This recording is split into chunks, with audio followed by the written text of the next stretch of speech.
کے وفادار ہے علماء دیوبند، اسلام کے غمخوار ہے علماء دیوبند، آقا کے من الشیطان الرجیم، بسم اللہ الرحمن الرحیم۔ یا ایھا الذین آمنوا اتقوا اللہ وکونوا مع الصادقین، صدق اللہ العظیم۔ قرآن پاک اللہ کا کلام ہے، ذوالجلال والاکرام کا کلام ہے۔ اللہ کے کلام کے بعد نبی پاک صلی اللہ علیہ وسلم کے ارشادات ہیں۔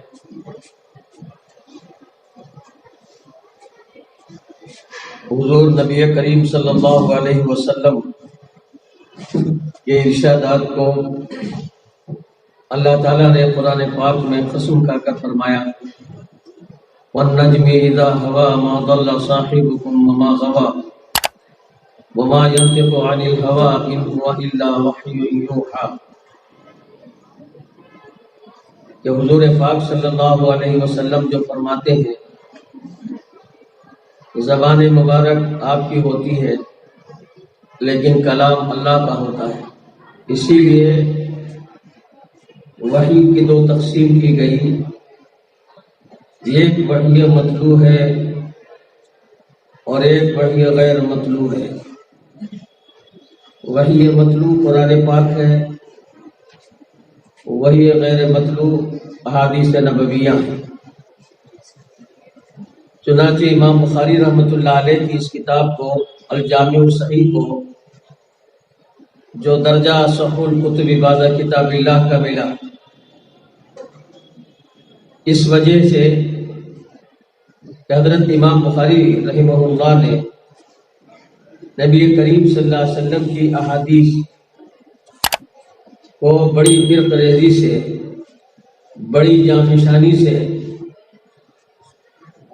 اس کو جمع کیا، اور اس کے جمع کرنے میں انہوں نے جو شرائط مقرر کیے وہ ایسے سخت شرائط تھے کہ ان شرائط پر جو حدیث امام بخاری رحمۃ اللہ علیہ کو ملتی وہ اپنی کتاب میں جمع کرتے جاتے۔ اسی لیے اس کتاب کا ایک درجہ ملا اور اس کو اصح الکتب بعد کتاب اللہ کا۔ مزید برآں امام بخاری نے اس کتاب کے جمع کرنے میں، احادیث نبویہ کے لکھنے میں اس اہتمام کیا ہے کہ ہر حدیث پر انہوں نے وضو کیا، اور بعض روایتوں میں، بعض واقعات میں آتا ہے کہ انہوں نے غسل کیا اور اللہ کی طرف متوجہ ہوئے، پھر انہوں نے حدیث اپنی الجامع الصحیح میں حدیث کو جمع کیا۔ امام بخاری کے تراجم جو ان کے ابواب آتے ہیں، ابواب کے جو تراجم ہیں وہ بڑے انوکھے ہیں، مثالی ہیں۔ ان تراجم کے قائم کرنے میں امام بخاری نے متوجہ اللہ امام بخاری ہوئے اور نماز پڑھی، اور بعض روایتوں میں آتا ہے کہ انہوں نے غسل بھی کیا۔ یہ گویا من جانب اللہ امام بخاری کے دل و دماغ میں اللہ نے اس کا القاء کیا۔ ویسے امام بخاری رحمۃ اللہ علیہ کی جو اصل تھی، یعنی ان کی والدہ ماجدہ، یہ ہماری بہنوں کو جو یہ تعلیم دی جاتی ہے خصوصیت کے ساتھ، یہ 5 سالہ ان کا یہ نصاب ہے جس کے اختتام پر بخاری شریف کے پڑھانے کا اور پڑھنے کا اہتمام ہوتا ہے۔ یہ تعلیم اور علم برائے معلومات نہیں ہے، بلکہ یہ تعلیم تو برائے معمولات ہے، کہ علم میں ایسا ضبط ہو کہ عمل اس کے مطابق عین مطابق ہو اور زندگی اس کے مطابق گزرے. تو پھر حدیث پاک میں آتا ہے من عمل بما علم ورثه اللہ علم ما لم یعلم. جو عمل کرتے ہیں جو علم ان کو ملا ہے اس علم کے مطابق جب عمل ہوتا ہے تو پھر اللہ تعالیٰ وہ علم عطا فرماتے ہیں جس کے لیے محنت نہیں کی ہے، لیکن اللہ حکمت حقائق اور دقائق دلوں پر کھولتے جاتے ہیں. تفقہ جس کو کہتے ہیں اللہ تعالیٰ وہ عطا فرماتے ہیں. تو بخاری تک کی تعلیم آپ کے 5 سالہ نصاب میں یہ اس لیے ہے کہ یہ 5 سالہ نصاب میں جو کتب پڑھے گئے ہیں اور جن کتابوں کو پڑھایا گیا ہے اور بخاری شریف پر آ کر آپ کی تعلیم اس ادارے کی اس اعتبار سے پوری ہوتی ہے. اس کا مطلب یہی ہے کہ امام بخاری کے اس علم کی اور اس تحقیق کی اور اس ارتریزی کی اور ان کی اس محنت کی پوری قدر کی جائے اور نبی کریم صلی اللہ علیہ وسلم کی احادیث کو انہوں نے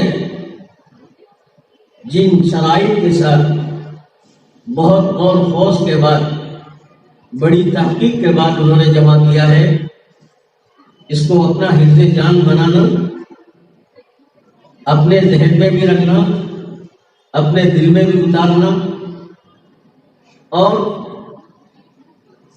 ایک معمول کی چیز ہے کہ علم جو حاصل ہوتا ہے وہ صرف کتابوں سے حاصل نہیں ہوتا. علم تو یہ کتابیں یہ ہمارے کمزوری اور ہمارے حافظے کی کمزوری کی وجہ سے ہے، ورنہ علم تو سینہ بسینہ منتقل ہوتا ہے. اسی لیے فرمایا العلم بالتلمذ، علم زانوں میں ادب طے کرنے سے آتا ہے. امام بخاری کتنے محدثین کے حلقۂ درس میں بیٹھے اور ان سے اکتساب علم کیا. یہ الگ چیز ہے کہ امام بخاری کو فطری طور پر اللہ نے بڑی ذہانت دی تھی، بڑا حافظہ دیا تھا، بڑی اونچی سمجھ سے نوازا تھا. بہت کم عمری میں امام بخاری نے بخاری شریف کو جمع کیا. جس درد کا یہ پھل ہے، یعنی امام بخاری کی والدہ ماجدہ ایسی نیک اور پاک باز خاتون تھی اور ایسی تقوی والی تھی کہ امام بخاری کے واقعات میں آتا ہے کہ جب امام بخاری پیدا ہوئے، بچہ پیدا ہوا، پیدا ہوتے ہی نابینا ہو گئے. اب امام بخاری کی والدہ کا تعلق مع اللہ کا اندازہ لگائیے کہ ان سے کوئی اور چیز منقول نہیں ہے. اتنا ہے کہ وہ اللہ کی طرف متوجہ ہوئی اور اپنے بیٹے کی بینائی اللہ سے مانگنے لگے. کتنا یقین تھا اللہ کی ذات پر امام بخاری کی والدہ کا، اور اس کی ذات سے اس قدر وہ لو لگائی ہوئی اس کی طرف متوجہ تھی. ایک دن گزرا، 2 دن گزرا، تیسرا دن گزرا، لیکن اللہ کے در کو انہوں نے چھوڑا نہیں. لمبا واقعہ ہے. 7 دن گزرے. امام بخاری رحمت اللہ علیہ کی والدہ ماجدہ کے خواب میں حضرت ابراہیم علیہ السلام تشریف لاتے ہیں اور فرماتے ہیں کہ جا تیرے بیٹے کی بینائی اللہ نے واپس کر دی. امام بخاری کی والدہ گئی تو بیٹے کو دیکھا کہ بیٹا بینا ہو چکا ہے. حضرت ابراہیم علیہ السلام ہی کیوں نظر آئے؟ حضرت ابراہیم علیہ السلام پر جو واقعہ گزرا کہ اللہ نے حکم دیا حضرت ابراہیم علیہ السلام کو کہ اپنی بیوی حضرت حاجرہ، اپنے شیرخوار بیٹے حضرت اسماعیل علیہ السلام، ان کو چھوڑو ایسی جگہ پر جہاں کوئی سبزہ تک اگتا نہیں، بنجر زمین، نہ آدم نہ آدمزاد. قرآن کہتا ہے فی وادی غیر ذی زرع عند بیتک المحرم. کعبۃ اللہ وہاں غیر ذی زرع زمین پر تھا، وہاں کوئی آبادی نہیں تھی اور کچھ نہیں تھا. حضرت ابراہیم علیہ السلام نے حضرت حاجرہ کو، حضرت حاجرہ کے گود میں حضرت اسماعیل ہے علیہ السلام، وہاں چھوڑ دیا اور جانے لگے. حضرت حاجرہ پوچھتی ہیں کہ ابراہیم کہاں جا رہے؟ اس طرح ہم کو جنگل بیابان میں چھوڑ کر. حضرت ابراہیم علیہ السلام کو بات کرنے کی، بولنے کی اجازت نہیں تھی، خاموش ہیں. حضرت حاجرہ چونک گئی کہ اللہ کا نبی ہے اور اللہ کا نبی کوئی کام اللہ کے حکم کے بغیر نہیں کرتا. پلٹ کر حضرت حاجرہ پوچھتی ہیں اللہ امرک، ابراہیم اتنا تو بتاؤ کہ اللہ کا اسی طرح حکم ہے آپ کو کہ مجھے اور میرے بچے کو ایسی جگہ چھوڑ جاؤ؟ حضرت ابراہیم علیہ السلام نے ہاں میں سر ہلایا. تو پھر حضرت حاجرہ کہتے ہیں فَإِذَنْ، پھر تو آپ چلے جائیے، وَاللَّهُ لَا يُضَيِّعُنَا، اللہ تعالیٰ ہم کو ضائع نہیں کرے گا. حضرت ابراہیم علیہ السلام چلے گئے. حضرت حاجرہ کو یقین ہے، حضرت حاجرہ کو یقین ہے اللہ کے نام اور کام پر اس کا باپ گیا ہے، اللہ اس کو اور مجھے ضائع نہیں کرے گا. بیٹا رو رہا ہے، پانی کی پیاس سے بھی ملا رہا ہے. حضرت حاجرہ نکلی تلاش میں پانی کے، کہیں پانی کا نام و نشان نہیں، اور ادھر بچے کا رونا بھی تھمتا نہیں. تو آگے دیکھا تو ایک پہاڑ نظر آیا، اس پہاڑ پر چڑھ گئی. پہاڑ پر چڑھنا ایک گارے دار چڑھی تاکہ ادھر سے دیکھا جائے کوئی قافلہ جا رہا ہو تو پانی بھی آ جائے، یا کہیں کوئی پانی کا نام و نشان نظر آ جائے. دیکھا تو کچھ نہیں. وہاں سے نیچے اتری، دیکھا تو بچہ رو رہا ہے پھر. اور آگے ایک پہاڑ ملا، دوسرا پہاڑ نظر آیا، اس پر چڑھ گئی. ادھر نظر دوڑاتی ہے تو وہاں بھی کچھ پانی کا نام و نشان نہیں. کبھی صفا پر ہیں تو کبھی مروہ پر، کبھی مروہ پر ہیں تو کبھی صفا پر. 7 چکر لگائے حضرت حاجرہ نے. 7ویں چکر پر جب مروہ پر ہیں تو دیکھا پرندے منڈلا رہے ہیں، اور پرندے وہاں آتے ہیں جہاں پانی کا نام و نشان ہوتا ہے. نیچے اتری ہیں تو دیکھا حضرت اسماعیل علیہ السلام جو شیرخوار بچے ہیں، ان کے ایڑیوں کے نیچے سے پانی کا جھرنا نکل رہا ہے. کیا وہ جھرنا نکالنے والا اللہ کیا پہلے ہی نہیں نکال سکتا تھا؟ اللہ امتحان لیتے ہیں، ایمان کا امتحان، یقین کا امتحان. امام بخاری نے ایک جگہ پر فرمایا الایمان والیقین کلو، ایمان یقین کامل کا نام ہے. امام بخاری نے اپنے بخاری شریف کی ابتدا کتاب الایمان سے کی ہے اور بخاری شریف کی انتہا کتاب التوحید سے کی ہے. تو امام بخاری یہ بتانا چاہتے ہیں اصل ایمان ہے جب ایمان دل کے اعماق قلب میں، دل کی گہرائیوں میں داخل ہوتا ہے تو پھر انسان کی زندگی میں نکھار آتا ہے، پھر اس کے اعمال کے اندر جان پڑتی ہے، پھر اس کے اعمال اللہ کے نزدیک بڑے محبوب ہوتے ہیں. تو امام بخاری نے جو آخری حدیث ذکر کی ہے کلمتانی حبیبتانی الی الرحمن خفیفتانی علی اللسان ثقیلتانی فی المیزان، کہ ایسے مومن کا تھوڑا سا عمل بھی، ہلکا پھلکا عمل بھی، کہ اس کی زبان کا عمل کوئی اور وزنی عمل نہیں، زبان سے ہلکے پھلکے، یعنی کسی کو یاد نہ ہو کلمے سبحان اللہ وبحمدہ سبحان اللہ العظیم تو 10 منٹ میں یاد ہو جائیں. اتنے آسان تر کلمے زبان پر جو ہلکے پھلکے ہیں لیکن اللہ کے نزدیک کتنے محبوب بن جاتے ہیں اور میزان کے پلڑے کو کتنا بھاری کرتے ہیں. تو امام بخاری یہ بتانا چاہتے ہیں کہ ایمان یہ اصل ہے، اور ایمان کا نتیجہ کیا ہے؟ ایمان کا نتیجہ توحید ہے کہ کرنے والی ذات اللہ کی ہے، اور اللہ ہر چیز پر قادر ہے، اور اللہ ہر چیز پر قدرت رکھنے والے ہیں۔ جب ایمان اعماق قلب میں، دل کے گہرائیوں میں جاگزی ہوتا ہے تو اعمال کے اندر قوت پیدا ہوتی ہے۔ اسی لیے حدیث میں آتا ہے اتقوا النار ولو بشق تمرہ، جہنم سے بچو کھجور کا ایک ٹکڑا بھی کیوں نہ ہو۔ یعنی بس میں ایک ٹکڑا ہی تھا، لیکن اللہ کی ذات پر اس کا بھروسہ اور ایمان کے اندر اس کا کمال، اب وہ اللہ کے راستے دیتا ہے غریب کو یا راہ خدا میں، تو پھر اس کا ایک ٹکڑا ہی جہنم سے بچانے کے لیے کافی ہو جاتا ہے۔ تو ایمان، حضرت یعقوب علیہ السلام، اللہ رب العزت نے حضرت یعقوب علیہ السلام کا واقعہ قرآن مجید میں ذکر کیا۔ حضرت یعقوب علیہ السلام دنیا سے تشریف لے جا رہے ہیں، تو اس حال کو اللہ تعالیٰ قرآن پاک میں ذکر کرتے ہیں۔ ام کنتم شہداء اذ حضر یعقوب الموت اذ قال لبنیہ ما تعبدون من بعدی قالوا نعبد الہک وإلہ آبائک ابراہیم واسماعیل واسحاق الہ واحدا ونحن لہ مسلمون۔ حالانکہ آپ کی اولاد میں انبیاء علیہ السلام ہے، حضرت یوسف علیہ السلام ہے، حضرت بنیامین علیہ السلام ہے، اور انبیاء علیہ السلام ہے، لیکن حضرت یعقوب علیہ السلام ایک گناہ مطمئن ہو کر جانا چاہتے ہیں کہ وہ اطمینان کیا ہے؟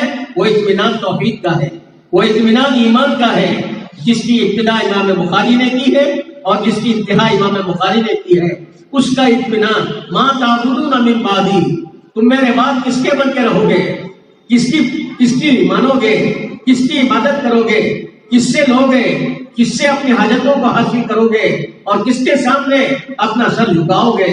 ما تعبدون من بعدی، تو انبیاء علیہ السلام تھے، بن بڑے تھے، ایمان میں کامل تھے، جواب دیا نعبد الہک و الہ آبائک، آپ کے معبود، آپ کے آباء و اجداد کے معبود، جو سب کا معبود ایک ہے، ہم اس کی پرستش کرتے ہیں، بلکہ ابا جان آپ بے فکر جائیے، وَنَحْنُ لَهُ مُسْلِمُونَ، ہم اس کے ہوتے رہ گئے۔ تو حضرت یعقوب علیہ السلام وقت کے نبی ہیں اور اپنے اولاد کے بارے میں جو انبیاء ہیں، لیکن یہ گناہ مطمئن ہو کر جانا چاہتے ہیں۔ کیوں؟ یہ اصل ہے ایمان۔ اس لیے قرآن پاک میں اللہ رب العزت نے ابتدا ہی اس عنوان سے اپنے مبارک الفاظ سے کی ہے، الحمدللہ رب العالمین۔ رب العالمین اللہ کون ہے؟ تعریف کس کی کرو گے؟ تعریف کا سزاوار کون ہے؟ ہر طرح کی تعریف کے لائق کون ذات ہے؟ جو رب العالمین ہے، جو سب کا رب ہے اور سب کی زندگی کا بنانے والا ہے اور سب کی زندگی کو آگے بڑھانے والا ہے، وہی رب ہے۔ یہاں سبحان اللہ و بحمدہ کہ تعریف اللہ کی ہے، کیوں؟ وہی اللہ سب کچھ کرنے والا، وہی اللہ سب کا مالک اور خالق ہے۔ چنانچہ امام بخاری نے کتاب التوحید آخر میں ذکر کیا ہے، اور کتاب التوحید ذکر کر کے فرمایا کہ وحدانیت میں جب کمال پیدا ہوگا، وحدانیت کے اندر جب قوت آئے گی، تو اس کا نتیجہ یہ ہوگا کہ جو ماحصل ہے، جو ساری زندگی کا آخری نتیجہ ہے، وہ نتیجہ اتنا پیارا نکلے گا، اتنا اچھا نکلے گا کہ تمہارا چھوٹا عمل بھی کرو ہو، لیکن میزان کے پلڑے کو بھاری کرنے والا بنے گا۔ واہ! اللہ تعالیٰ نے قرآن پاک میں فرمایا فَأَمَّا مَنْ ثَقُلَتْ مَوَازِينُهُ فَهُوَ فِي عِيشَةٍ رَاضِيَةٍ، جس کے اعمال کا پلڑا بھاری ہو جائے گا، وہ بہترین زندگی میں ہوگا اور بہت کامیاب زندگی میں ہوگا۔ تو یہاں اللہ کے رسول صلی اللہ علیہ وسلم نے یوں فرمایا کہ دو کلمے ہیں جو زبان پر تو بڑے ہلکے ہیں، لیکن اللہ کے نزدیک بڑے محبوب ہیں اور میزان کے پلڑے کو بھاری کرنے والے ہیں۔ جب یہ کلمے، ان کلموں کی اتنی قدر ہے، جب یہ کلمے اس قدر اللہ کو محبوب ہے اور میزان کے پلڑے کو بھاری کرنے والے ہیں، جو اعمال بندہ ایمان کے بل بوتے پر اور ایمان کے عنوان پر اور ایمان کے ساتھ کرے گا، وہ اعمال میں کتنی جان آئے گی۔ مومن کا کھانا بھی عبادت، مومن کا سونا بھی عبادت، اور مومن کا جاگنا بھی عبادت، مومن کے کاروبار بھی عبادت، اور مومن کا ہر عمل عبادت ہے اگر وہ اپنے ہر عمل کو ایمان کے رنگ میں رنگ دے. چنانچہ قرآن پاک میں جو اللہ نے فرمایا صبغۃ اللہ ومن احسن من اللہ صبغہ، اللہ کا رنگ، اللہ کے رنگ سے بڑھ کر بہتر کس کا رنگ ہو سکتا ہے؟ یعنی یہ ایمان. تو یہاں 5 سالہ آپ کا نصاب ہے اور پھر دیگر جو تعلیم ہے. اب اس کا مقصد یہی ہے کہ جو تعلیم اس کے علاوہ آپ کی جو تعلیم ہو رہی ہے کالج کی، اسکول کی، اصلی تعلیم کہیے، کہ اس تعلیم کو بھی آپ کو اس رنگ میں رنگ دینا ہے کہ دینی رنگ میں، کہ اللہ رب العزت ہر ایک کے کارساز ہیں اور ہر ایک کے مالک ہیں اور ہر ایک کے پالنہار ہیں اور اللہ یہ سب کچھ کرنے والے ہیں. تو اللہ کو پہچاننا، اور جتنا اللہ کو پہچانتے جائیں گے اتنا اللہ کا ڈر دل میں پیدا ہوتا جائے گا، خوف خدا، تقوی. اب جتنا تقوی آئے گا اللہ تعالیٰ اتنی زندگی میں برکتیں لائیں گے. چنانچہ قرآن پاک میں فرمایا وَلَوْ أَنَّ أَهْلَ الْقُرَىٰ آمَنُوا وَاتَّقُوا لَفَتَحْنَا عَلَيْهِمْ بَرَكَاتٍ مِّنَ السَّمَاءِ وَالْأَرْضِ. اگر بستی والے ایمان لائے، خدا سے صحیح معنی میں ڈرنے لگے، آسمان اور زمین کے دروازے ان کے لیے ہم کھول دیں گے. وَمَن يَتَّقِ اللَّهَ يَجْعَل لَّهُ مَخْرَجًا وَيَرْزُقْهُ مِنْ حَيْثُ لَا يَحْتَسِبُ. جو اللہ سے ڈرے گا، اللہ کا خوف اس کے دل میں ہوگا، تو اللہ تعالیٰ اس کے لیے کشادگی کی راہیں کھولیں گے اور ایسی جگہ سے روزی کا انتظام کریں گے اس کا وہم و گمان تک نہیں ہوگا.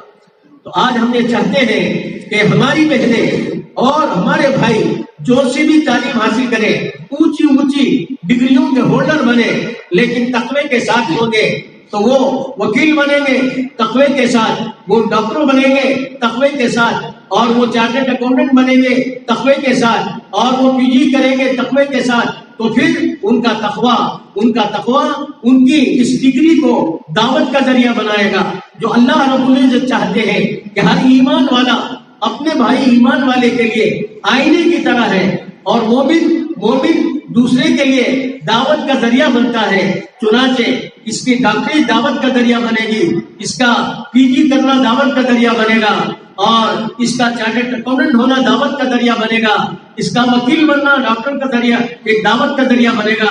چنانچہ ایک ملک میں ہمارا جانا ہوا، وہاں ہم نے دیکھا کہ ایک صاحب ہیں اور دیکھنے میں بظاہر کوئی خاص کچھ معلوم نہیں ہو رہے تھے، لیکن بعد میں ان کے حال کا پتہ چلا تو بڑا تعجب ہوا کہ یہ اس ملک کے ہائی کورٹ کے وکیل ہیں اور ان کے پاس تو مقدمات کی تانچ بندی رہتی ہے.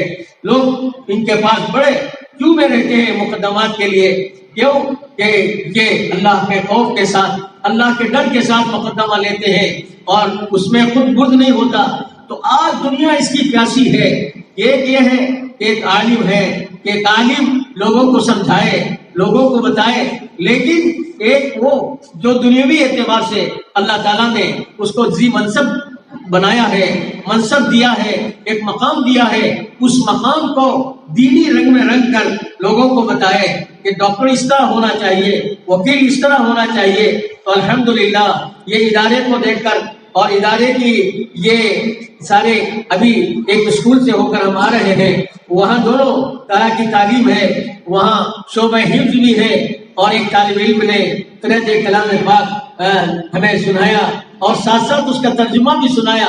بچے جب قرآن پاک یاد کریں گے اور سمجھیں گے اور یہ تعلیم حاصل کریں گے، اور جب اس قرآن پاک کو اس تعلیم پر غلبہ دیں گے اور یہ تعلیم قرآن پاک کے رنگ میں رنگا ہوا ہوگا، تو پھر دنیا سمجھے گی کہ آج ایسے لوگوں کی ضرورت ہے. دنیا ایسے لوگوں کو چاہتی ہے جو زبان کے سچے ہوں اور بات کے پکے ہوں اور وعدے کے پکے ہوں. اس لیے کہ ایمان کی علامت یہ بتائی گئی کہ ایمان جب بات کرتا ہے تو سچ بولتا ہے، جب وعدہ کرتا ہے تو پورا کرتا ہے، اور جب امانت اس کے پاس رکھی جاتی ہے تو اس میں خیانت نہیں کرتا. تو امام بخاری رحمۃ اللہ علیہ بھی عجیب انداز سے اپنی جامع صحیح کی ترتیب انہوں نے رکھی ہے کہ جامع صحیح کو کتاب الایمان سے شروع کیا ہے اور اپنے الجامع الصحیح کا اختتام کتاب التوحید سے کر رہے ہیں، اور آخر میں حدیث لا کر یہ بتا رہے ہیں کہ ایمان جب توحید میں جب کمال پیدا ہوتا ہے اور وحدانیت کے ساتھ جب بندہ چلتا پھرتا ہے تو پھر اس کے ہر ادا پر اللہ تعالیٰ اس کے مرتبے کو بلند کرتے ہیں، اور آخر جو نتیجہ ہے میزان کے تلنے کا کہ میزان جہاں پلڑا تولا جائے گا اور وہاں کا پلڑا بھاری ہو جائے تو ساری زندگی کا مسئلہ حل ہو گیا۔ تو فرمایا کہ اس کے ہلکے پھلکے جملے زبان سے نکلے ہوئے لیکن توحید سے بھرے ہوئے ہیں، ایمان کے نور سے بھرے ہوئے ہیں۔ تو اب ان کلموں سے اللہ تعالیٰ نے اس کے ساتھ کیا معاملہ کیا کہ اپنے میزان کے پلڑے کو بھاری کر دیا، نہ صرف بھاری کیا بلکہ میزان کا جو مالک ہے اللہ، وہ اللہ اس سے کتنا خوش ہے، اس کے نزدیک یہ کلمے کتنے محبوب ہیں اور کتنے پسندیدہ ہیں۔ جب زبان کے کلمے اتنا پسندیدہ ہے تو اس کے اعمال کتنے اللہ کے نزدیک اس کا مقام بنے گا، اور اس کے داد و دہش کا عالم کیا ہوگا، اور وہ جو معاملات کرے گا اس کے معاملات کی قیمت کیا ہوگی، اس کی معاشرت کی قیمت کیا ہوگی، اس کے اقتصادیات کی قیمت کیا ہوگی۔ تو میرے محترم بہنوں، قابل احترام بہنوں، اللہ تعالیٰ نے آپ کو ایک بہترین موقع دیا ہے کہ امام بخاری رحمۃ اللہ علیہ کی تاریخ کو اپنے دل و دماغ میں بسائیے، اور امام بخاری کی اس کتاب کو معمولی نہ سمجھیے۔ اللہ تعالیٰ نے ایک بہت اونچی کتاب دی ہے، اس پر غور کیجیے اور اس کی حقیقت تک پہنچیے۔ اور امام بخاری کو اللہ تعالیٰ نے یہ مقام کیوں دیا اور اللہ نے ان کی ذہانت کیوں دی؟ واتقوا اللہ ویعلمکم اللہ۔ قرآن پاک میں اللہ فرماتے ہیں تقوی اختیار کرو، اللہ سے ڈرو، اللہ تعالیٰ تمہیں علم دے گا۔ تقوی جتنا آتا جائے گا علم کا نور اتنا آتا جائے گا۔ امام شافعی رحمۃ اللہ علیہ فرماتے ہیں میں نے اپنے استاد سے ایک مرتبہ اپنے حافظے کی کمزوری کی شکایت کی، کہتے ہیں شکوت الی وکیع سوء حفظی، میں نے اپنے استاد وکیع سے اپنے حافظے کی کمزوری کی شکایت کی کہ استاد میرا حافظہ بڑا کمزور ہے۔ تو استاد نے کہا فاوصانی الی ترک المعاصی، میرے استاد نے مجھ سے کہا کہ شافعی تم گناہوں سے بچو، اللہ کی نافرمانی سے بچو۔ فإن العلم نور من الہی ونور اللہ لا یعطی لعاصی، علم جو ہے وہ اللہ کا نور ہے، اللہ نور السماوات والارض، علم کا منبع علوم دینیہ کا کیا ہے؟ قرآن حکیم ہے۔ قرآن حکیم یہ اللہ کا کلام ہے۔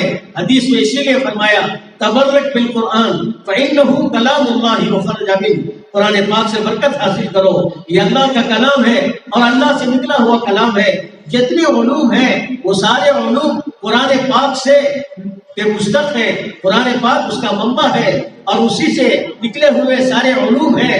تو فرمایا کہ اللہ کا کلام ہے اور اللہ کا کلام یہ علم اللہ کا نور ہے، اور اللہ کا نور گنہگار کو نہیں دیا جاتا۔ تو علم کے حصول کے اندر بھی ہم کو تقوی اختیار کرنا اور پاکیزگی اختیار کرنا اور حیا اور پردے کے ساتھ اس علم کو حاصل کرنا، جو علم ہم سے مطالبہ کرتا ہے، تو پھر اس علم کے ساتھ جو دوسرے علوم ہوں گے ان دوسرے علوم پر اس علم کا رنگ چڑھے گا۔ پھر امام بخاری رحمۃ اللہ علیہ نے یہ حدیث آخر جو ذکر کی ہے کلمتانی حبیبتانی الی الرحمن ثقیلتانی فی المیزان، اور حبیبتانی خفیفتانی علی اللسان ثقیلتانی فی المیزان، بہت ہلکے پھلکے جملے ہیں۔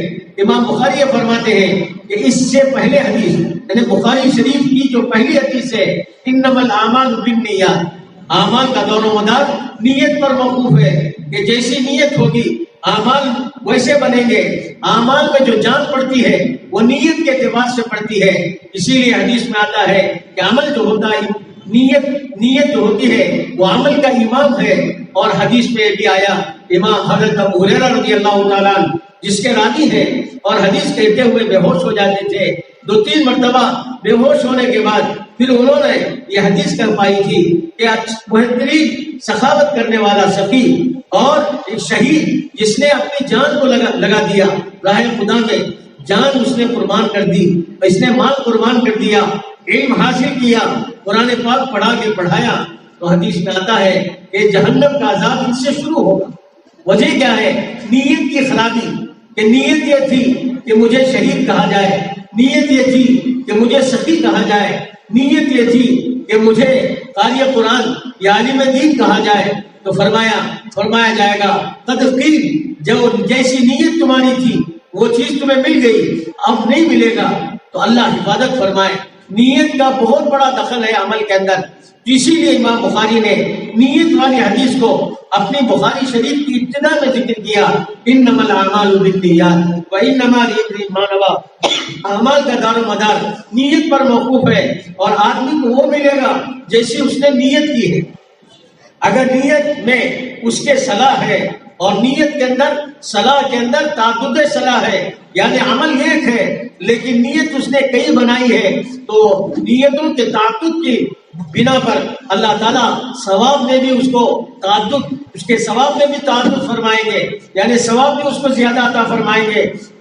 عمل ایک ہوگا لیکن نیت اس عمل سے اس نے کئی بنائی ہے، تو اس عمل سے ثواب بھی اور اجر بھی بڑھتا چلا جائے گا۔ تو نیت کا معاملہ یوں، اور ہجرت کتنا کٹھن معاملہ تھا، اور ہجرت والا عمل کتنا مشکل تھا کہ اپنا سب کچھ چھوڑ کر مکہ مکرمہ میں سب چھوڑ چھاڑ کر گئے، اور کچھ لے جانے نہیں دیا، اور بالوں کا خاندان کا شیرہ طور پر بکھر گیا، اور بالوں کو کی جان ہی لے لی۔ اتنا کٹھن مرحلہ ہجرت والا، لیکن یہ ہجرت بھی پاک بنے گی اس وقت، مقبول بنے گی اس وقت اللہ کے نزدیک جبکہ اس کی نیت کے اندر صلاح ہو اور نیت کے اندر صحت ہو۔ اگر نیت کے اندر بگاڑ ہے تو فرمایا فَهِجْرَتُهُ إِلَى مَا هَاجَرَ إِلَيْهِ، اس نے جیسی نیت کی ہے وہ ملے گا، اللہ نہیں ملے گی۔ اگر اللہ کے لیے ہجرت کی ہے فَهِجْرَتُهُ إِلَى اللَّهِ وَرَسُولِهِ، اگر اللہ کے لیے ہجرت نہیں کی ہے، جس کے لیے ہجرت کی ہے وہ ملے گا، اور دوسری چیز نہیں ملے گی، اللہ نہیں ملے گی۔ تو نیت یہ اصل ہے عمل کے اندر، عمل میں نیت بنانا، اور نیت اللہ کی رضا ہے۔ وَمَا أُمِرُوا إِلَّا لِيَعْبُدُوا اللَّهَ مُخْلِصِينَ لَهُ الدِّينَ، اللہ تعالیٰ حکم دیتا ہے کہ اپنی نیت کو خالص رکھو اور اللہ کے لیے کرو۔ اللہ کے لیے تھوڑا سا بھی عمل بڑا بھاری بنتا ہے۔ چنانچہ نیت والی حدیث امام بخاری نے پہلے بیان کی ہے، اور آخر اپنی کتاب کا اختتام کلمتانی حبیبتانی الی الرحمن اور ثقیلتانی فی المیزان اور حبیبتانی الی الرحمن، کلمے بہت ہلکے پھلکے ہیں، اللہ کے نزدیک بڑے محبوب ہیں، لیکن خفیفتانی علی اللسان، لیکن زبان پر بڑے ہلکے پھلکے ہیں، ثقیلتانی فی المیزان، اور میزان کے پلڑے کو بڑے بھاری کرنے والے ہیں۔ سبحان اللہ و بحمدہ سبحان اللہ العظیم۔ تو امام بخاری نے اس حدیث کو آخر میں ذکر کر کے بتایا، اس حدیث کا تعلق پہلے حدیث سے جوڑیے کہ پہلی حدیث اعمال نیت والی، کہ نیت کتنی بلند ہوگی تو پھر یہ کلمے کتنے کا بلند بنیں گے اور میزان کے پلڑے کو بھاری کرنے والے بنیں گے۔ پوری زندگی کا خلاصہ محترم بہنوں یہ میزان پر ہے۔ میزان اگر بھاری ہو گیا کہ پوری زندگی کا خلاصہ، زندگی کا ماحصل حاصل ہو گیا۔ اگر خدا نخواستہ، 1000 بار خدا نخواستہ، اگر میزان کے پلڑے میں اگر ہلکا پن آ گیا، فَأَمَّا مَنْ خَفَّتْ مَوَازِينُهُ فَأُمُّهُ هَاوِيَةٌ وَمَا أَدْرَاكَ مَا هِيَ نَارٌ حَامِيَةٌ۔ اللہ میزان کے پلڑے کے ہلکا ہونے سے ہر ایک کی حفاظت فرمائے۔ تو امام بخاری رحمۃ اللہ علیہ اپنی پوری کتاب کی بنیاد ایک حدیث پر رکھے ہیں، انما الاعمال بالنیات، اعمال کا دار و مدار نیت پر ہے۔ گویا زبان حال سے امام بخاری یہ کہنا چاہتے ہیں کہ میری بخاری شریف یہ جو 30 اجزاء پر مشتمل ہے، اللہ نے اس کو ایسے مقبول خاص و عام بنایا۔ کسی عربی مدرسے کے اندر سند فضیلت نہیں ملتی جب تک کہ بخاری شریف کو پڑھا نہ جائے اور بخاری شریف کو کی تلاوت نہ کی جائے اور بخاری شریف کو سمجھا نہ جائے اور اس کا امتحان نہ دیا جائے۔ یہ امام بخاری کی جس قدر خلوص نیت کا نتیجہ ہے۔ امام بخاری رحمۃ اللہ علیہ وہ اپنی زبان حال سے بتاتے ہیں کہ دیکھو میری نیت میں کتنا صلاح ہے، میری نیت کے اندر کتنی صحت ہے کہ اللہ تعالیٰ نے اس بخاری کو کتنا مقبول خاص و عام بنایا۔ رسول کریم صلی اللہ علیہ وسلم نے اپنی دعوت اور دین کی دعوت کا کام شروع کیا ہے۔ حضور پاک صلی اللہ علیہ وسلم کی نیت کیا تھی کہ ہر ایک دیندار بنے، ہر ایک ایماندار بنے، ہر ایک خدا کا چہیتا بنے۔ چنانچہ ایک مرتبہ نبی کریم صلی اللہ علیہ وسلم مکے کی گلی کوچوں سے ہوتے ہوئے آئے تو آپ کا حال یہ تھا کہ بیٹی زینب دیکھ کر رونے لگی، چہرے پر مکے کی دھول اڑائی گئی ہے، سر مبارک کے بالوں کو پراگندہ کر دیا ہے اور بدن مبارک کے کپڑے کو تار تار کر دیا گیا ہے۔ تو جب رونے لگی بیٹی زینب تو حضور پاک صلی اللہ علیہ وسلم نے بیٹی کے سر پر ہاتھ رکھا اور فرمایا کہ بیٹی زینب رو نہیں، اللہ نے تیرے باپ کی قربانی کو قبول کر لیا ہے، وہ دن ضرور آئے گا کہ ہر کچے اور پکے اینٹ والے مکان میں تیرے باپ کی لائی ہوئی بات کو اللہ داخل کر کے رکھے گا۔ یعنی نبی کریم صلی اللہ علیہ وسلم کی نیت، آپ کی مبارک نیت کیا تھی کہ ہر کچے اور پکے اینٹ والے مکان میں نبی کریم صلی اللہ علیہ وسلم کا لایا ہوا دین داخل ہو جائے۔ اللہ تعالیٰ نے آپ کی نیت کے اعتبار سے جیسے آپ سے کام لیا، کام اللہ اسی سے لیتے ہیں جو اپنی نیت کو خالص رکھتا ہے، اپنی نیت کو بلند بناتا ہے۔ کام تو اللہ لیتے ہیں لیکن دیکھتے ہیں کہ بندے کی نیت کیا ہے۔ نبی کریم صلی اللہ علیہ وسلم امام الانبیاء کی جو نیت، وہ بلند نیت کی بلندی تھی کہ اللہ تعالیٰ نے آپ سے کیسے کام لیا، یہاں تک کہ اللہ کو ترس کھا کر کہنا پڑتا تھا فَلَعَلَّكَ بَاخِعٌ نَفْسَكَ عَلَىٰ آثَارِهِمْ إِن لَّمْ يُؤْمِنُوا بِهَٰذَا الْحَدِيثِ أَسَفًا۔ نبی جی یہ معلوم ہوتا ہے کہ آپ ان کے پیچھے ان کے جانفشانی ان کے ایمان پر آئیں گے کہ نہیں آئیں گے، راہ راست پر آئیں گے کہ نہیں آئیں گے، ان کے غم میں، ان کے فکر میں، ان کے درد میں ایسا معلوم ہوتا ہے کہ آپ اپنی محبوب جان کو گنوا بیٹھیں گے۔ کیونکہ رسول پاک صلی اللہ علیہ وسلم حدیث میں آتا ہے کان رسول اللہ صلی اللہ علیہ وسلم متواصل الحزان دائم الفکرہ، آپ ہمیشہ غمگین رہتے تھے، ہمیشہ متفکر رہتے تھے۔ جیسی نیت تھی نبی کریم صلی اللہ علیہ وسلم کی، اللہ تعالیٰ نے نبی کریم صلی اللہ علیہ وسلم سے وہی کام لیا۔ تو محترم بہنوں، اللہ تعالیٰ نے آپ کو توفیق دی اور اللہ تعالیٰ نے آپ کے لیے اس مدرسے کا انتخاب کیا۔ یہ اللہ کا انتخاب ہے، آپ خود نہیں آئی ہیں، بلکہ کہتے ہیں یہ قدم اٹھتے نہیں اٹھائے جاتے ہیں۔ اللہ تعالیٰ نے آپ کو اس مدرسے کے لیے منتخب کیا ہے اور اس تعلیم کے لیے اللہ نے آپ کا حسن انتخاب کیا ہے۔ اس کی قدر کرنا اللہ تعالیٰ کے ہاں دستور یہ ہے لَإِن شَكَرْتُمْ لَأَزِيدَنَّكُمْ وَلَئِن كَفَرْتُمْ إِنَّ عَذَابِي لَشَدِيدٌ۔ اگر تم میری نعمتوں پر شکر گزاری کرو گے تو میں نعمتوں میں اضافہ کروں گا، ناشکری کرو گے تو یاد رکھو میری پکڑ بھی بڑی سخت ہے۔ تو اللہ نے اتنی بڑی نعمت کے لیے آپ کا انتخاب کیا ہے، آپ اس کی قدر کیجئے۔ اور اللہ تعالیٰ نے ویسے بھی آپ نے عجیب صلاحیتیں رکھی ہیں۔ فخر ہے عورتوں کے لیے کہ سب سے پہلے نبی کریم صلی اللہ علیہ وسلم کی دعوت پر، ایسے زمانے میں جبکہ نبی کی دعوت کو قبول کرنا کوئی آسان نہیں تھا، نبی کی بات کو ماننا کوئی آسان نہیں تھا، سب سے پہل کرنے والوں میں سب سے پہل کرنے والی خاتون تھی حضرت خدیجہ رضی اللہ تعالی عنہا۔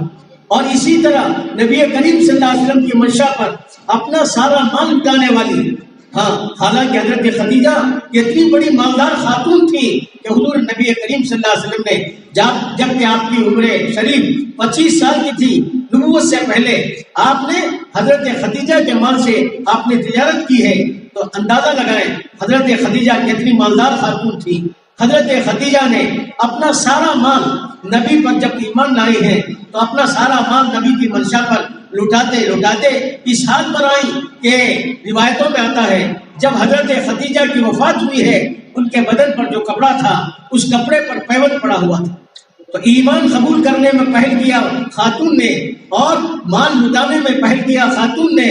اور اتنا ہی نہیں کہ ہجرت کی راہ میں سب سے پہلے ہجرت جو مردوں نے کیا اور پھر حضرت سمیہ رضی اللہ تعالیٰ عنہ نے بھی کیا۔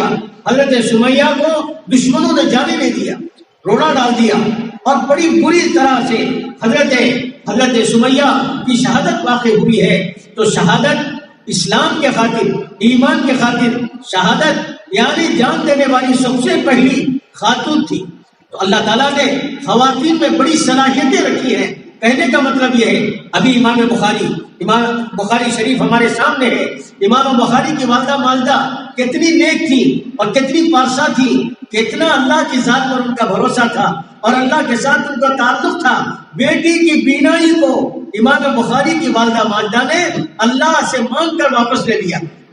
اللہ تعالیٰ قرآن پاک میں خود فرماتے ہیں وَإِن مِّن شَيْءٍ، اللہ تعالیٰ فرماتے ہیں کہ ہر چیز اللہ کے پاس ہے، ہر چیز کے خزانے، اور اللہ اپنے بندوں کو اپنی ترتیب سے دیتے رہتے ہیں۔ امام بخاری رحمۃ اللہ علیہ کی والدہ ماجدہ کو اللہ کی ذات پر کتنا یقین تھا. دیکھو قرآن پاک میں اللہ تعالیٰ ایک صحابیہ کا واقعہ ذکر کرتے ہیں، حضرت خولہ کا. قد سمع اللہ قول التي تجادلك في زوجها وتشتكي الى الله والله يسمع تحاوركما. پہلے سے ایک مسئلہ چلا رہا تھا حضور پاک صلی اللہ علیہ وسلم سے پہلے. اب حضور صلی اللہ علیہ وسلم نے بھی اسی کو برقرار رکھا کہ کوئی اپنی ماں کی پیٹھ سے تسبیح دے دے، کوئی اور کسی اعضاء و دوارے سے تسبیح دے دیا تو ہمیشہ کے لیے عورت حرام ہو جاتی تھی. اب اسی طرح خولہ کے شوہر نے کچھ کہہ دیا حضرت خولہ کو. حضرت خولہ آئی، نبی لمبا واقعہ ہے، نبی کریم صلی اللہ علیہ وسلم سے عرض کرنے لگی کہ اللہ کے نبی کیسے ہو سکتا ہے، میں اپنے اللہ سے کہوں گی. اب اللہ سے حضرت خولہ کہنے لگی تو اللہ تعالیٰ نے وہ جو سلسلہ آ رہا تھا، جو طریقہ، اس طریقے ہی کو اللہ نے تبدیل کر دیا، حکم نازل کر دیا. قد سمع اللہ قول التي تجادلك في زوجها. اپنے شوہر کے بارے میں نبی جی جو آپ سے بحث و مباحثہ کرتی تھی اور اللہ سے کہنے لگی تو اللہ نے ان کے کہنے کو سن لیا، پھر اللہ کی طرف سے حکم نازل ہو گیا. محترم بہنوں، آپ میں اللہ نے بڑی صلاحیتیں رکھی ہیں، آپ کی صلاحیتیں بڑی عمدہ ہیں، آپ کی صلاحیتیں اللہ اکبر. جتنے اولیاء اللہ گزرے ہیں، اکثر اولیاء اللہ کی تاریخ آپ دیکھیے، تاریخ پڑھیں تو پتہ چلے گا کہ اکثر اولیاء اللہ جو ولایت کے منصب پر پہنچے ہیں وہ ان کی والدہ ماجدہ کی تعلیم و تربیت کا نتیجہ تھا. حضرت غوث سمدانی، محبوب ربانی، محی الدین عبد القادر جیلانی رحمۃ اللہ علیہ کا واقعہ تو مشہور ہے. جب آپ کو ان کی والدہ ماجدہ بھیج رہی تھی کسی شیخ کے درس میں، کسی بستی میں ایک قافلے کے ساتھ، اور کچھ اپنے بچے کو نصیحتیں کی، اپنے بیٹے کو روانہ کیا. وہ قافلہ چلتا رہا، راستے میں ڈاکو نے گھیر لیا. اب سب کی تلاشی لی، جس ڈاکو نے جس کی تلاشی لی اس سے جو ملا وہ لے لیا. اتفاق کی بات ہے ڈاکو کے سردار نے حضرت قطب ربانی سے کی تلاشی شروع کی. تلاش کیا تو کچھ نہیں ملا. اب اس کی زبان سے نکلا، وہ نوجوان تیرے پاس کچھ ہے کہ نہیں ہے؟ حضرت نے فرمایا حضرت اب امتحان میں پڑ گئے، ہاں کہتے ہیں تو لٹ جائیں گے، نہ کہتے ہیں تو پھر ماں کی نصیحت ٹوٹ جائے گی. ماں نے چلتے ہوئے یہ کہا تھا جہاں اور نصیحتیں کی، یہ نصیحت کی تھی کہ بیٹے جب بھی بولو سچ بولو، جھوٹ نہ بولو. اب طے کر لیا لٹ تو جاؤں گا، ماں کی نصیحت لٹنے نہیں دوں گا. کہا کہ دیکھو یہ اندر کی سلائی ہے، اس میں میری ماں نے کچھ رکھا ہے. اب وہ حیرت میں پڑ گیا. جب اس نے سلائی کھولی تو دیکھا اس میں سے کچھ نکلا. اس نے کہا کہ نوجوان میں نے تیری پوری تلاشی لے لی، تو نہ کہتا تو کچھ بھی نہیں تھا، تو ہاں کیوں کہہ دیا؟ تو کہنے لگے کہ میری ماں نے چلتے ہوئے نصیحت کیا تھا. فوراً اس کی آنکھوں سے آنسو نکلے. اس نے اپنے ڈاکوں کو بلایا، دیکھو ایک ماجرا دیکھو، یہ اپنی ماں کا کتنا وفادار ہے، ماں کی نصیحت کو لٹنے نہیں دیتا اگرچہ کہ خود لٹ رہا ہے. ساتھیوں تم گواہ ہو ہم کتنا اللہ کے حکموں کو لٹ رہے ہیں. آج سے میں نے توبہ کر لی، آئندہ ڈکیتی نہیں کروں گا. تو دوسرے ڈاکوں نے کہا سرکار آپ توبہ کرتے ہیں تو ہم بھی توبہ کرتے ہیں. جتنا لوٹا تھا دے دیا، جہاں تک دے سکتے تھے دے دیا. لکھا ہے کتابوں میں ان ڈاکوں میں سے ہر ایک ڈاکو اپنے وقت کا مرنے سے پہلے ولی ہو کر مرا ہے. اور یہ کس کے نام اعمال میں ہے؟ محترم بہنوں، اللہ نے آپ میں بڑی بڑی صلاحیتیں رکھی ہیں. سلطان ٹیپو رحمۃ اللہ علیہ وقت کے بادشاہ گزرے ہیں، لیکن وقت کے بڑے ولی بھی تھے. 3 دن شیر کو بھوکا رکھ کر سلطان پر چھوڑ دیا دشمن نے. یہ واقعہ مشہور ہے. سلطان نے اس کو اپنے ہاتھوں سے چیر دیا. ظاہر بات ہے یہ کارنامہ تو جسمانی نہیں ہو سکتا، یہ تو روحانی کمال کا نتیجہ ہے. جب یہ کارنامہ ان کے ماں کے سامنے پہلی مرتبہ بیان کیا بیان کرنے والے نے، تو ماں نے اطمینان سے جواب دیا ہاں میرے بیٹے سے مجھے یہی امید تھی. جانتے بھی ہو میرے بیٹے کی تربیت میں نے کیسے کیا؟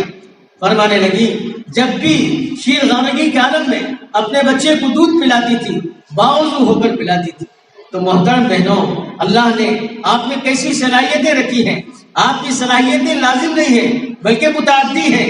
آپ سے کیسے حضرت مولانا ابو الحسن علی ندوی رحمۃ اللہ علیہ جو ہمارے بڑے بزرگ گزرے ہیں، آپ فرماتے ہیں کہ مرد کا جو دین ہے گھر کی دہلیز تک آتا ہے، گھر کا جو دین ہے وہ عورتوں پر موقوف ہے. پہلا مدرسہ ماں کا گود ہوتا ہے. ماں کا گود جیسے بنتا ہے بچے آگے ویسے پلتے ہیں. ویسے پھولتے ہیں. اسی لیے کہا فشت اول چون ہے معمار کر تا سلیہ امیر ربت دیوار کر. اگر پہلی سیدھی رکھی گئی تو امید ہے کہ سیدھی دیوار کھڑی ہوگی. اگر خدا نہ خواستہ ٹیڑھی رکھی گئی تو پھر اس دیوار کا ٹیڑھ پن اگر سریا تک بھی چلی جائے دیوار, اس کا ٹیڑھ پن دور نہیں ہوتا. تو ماؤں پر بڑی ذمہ داری ہے. اللہ نے ان کے اندر بڑی صلاحیتیں بھی رکھی ہیں, بڑی صلاحیتیں ان کے اندر ہے, اور یہ اولیاء اللہ کو جنم دیتی ہیں, یہ اقطاب اور ابدال کو جنم دیتی ہیں, اور یہ اولیاء اللہ کو جنم دیتی ہیں, یہ محدثین کو جنم دیتی ہیں. اگر ان کا گود صحیح بنتا ہے تو الحمدللہ یہ تعلیم و تربیت جو آپ کے مدرسے میں دی جا رہی ہے, یہ 5 سالہ نصاب, یہ بخاری شریف تک کا, اللہ اکبر, یہ بہت ہی مضبوط نصاب ہے. اور یہ علم اللہ تعالیٰ نے علم کے اندر خشیت رکھی ہے, علم کے اندر تقوی رکھا ہے. بس برستے کہ یہ علم یہ اپنی زندگی کے اندر آئے اور اس علم کو برائے معلومات نہ لیا جائے, بلکہ یہ علم ہماری زندگی کو سدھارے اور یہ علم ہمارے ذریعے سے دوسروں کی زندگی کو بنائے. علم حضور پاک صلی اللہ علیہ وسلم نے اسی لیے فرمایا مثل ما بعثنی اللہ من العلم والہدی کمثل الغیث, جو میں اللہ کی طرف سے علم اور ہدایت لے کر آیا, یعنی ایمان اور علم جو لے کر آیا, اس کی مثال بارش کی طرح ہے. ایمان اور علم کے اندر تلازم کی نسبت ہے. جو ایمان والا ہے اس کو علم والا بننا چاہیے, جو علم والا ہے وہ تو ایمان والا بنے گا ہی. علم ایمان کے بغیر نہیں اور ایمان علم کے بغیر نہیں. تو میں محترم بہنوں, اللہ تعالیٰ نے ایک بہترین موقع آپ کو عطا فرمایا ہے کہ اس ادارے کے یہ تعلیمی نظام ہے, اور اسی طرح اصلی تعلیمات ہیں, ان سب کو اس علم کے رنگ میں رنگا جائے اور پھر تربیت نبوی سے آراستہ کرے اپنی زندگی کو. اور اس کا اثر کس پر ہوگا؟ اپنے پیچھے آنے والوں پر ہوگا. حضرت عمر رضی اللہ تعالیٰ ایک گھر پر سے گزر رہے تھے, گھر میں سے آواز آ رہی ہے دودھ میں پانی ملانے کی. ماں کہہ رہی ہے دودھ میں پانی ملا دے. بیٹی کہہ رہی ہے امی جان یہ تو دھوکہ ہے, امیر المومنین نے منع کیا ہے. اب ماں کہہ رہی ہے امیر المومنین کہاں دیکھ رہی ہے بیٹی, رات ہے, رات کا اندھیرا ہے. بیٹی کہہ رہی ہے امیر المومنین تو نہیں دیکھ رہے, اللہ تو دیکھ رہا ہے. پھر کیا ہوا؟ کیا ماں میں تقویٰ نہیں تھا, اللہ کے ڈر نہیں تھا؟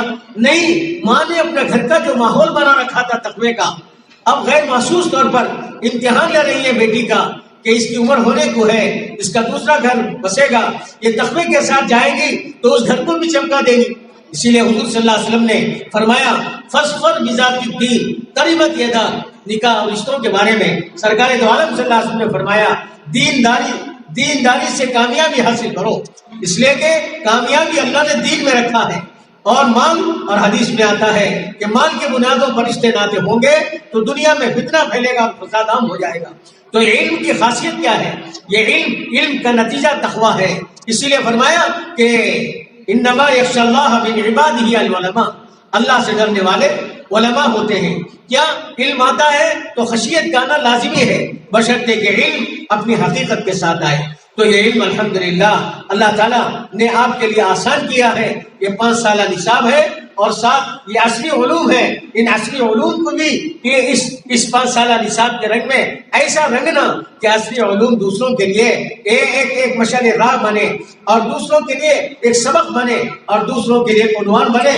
انشاءاللہ اللہ کی ذات سے امید ہے کہ اللہ تعالیٰ آپ سے بہت کام لیں گے.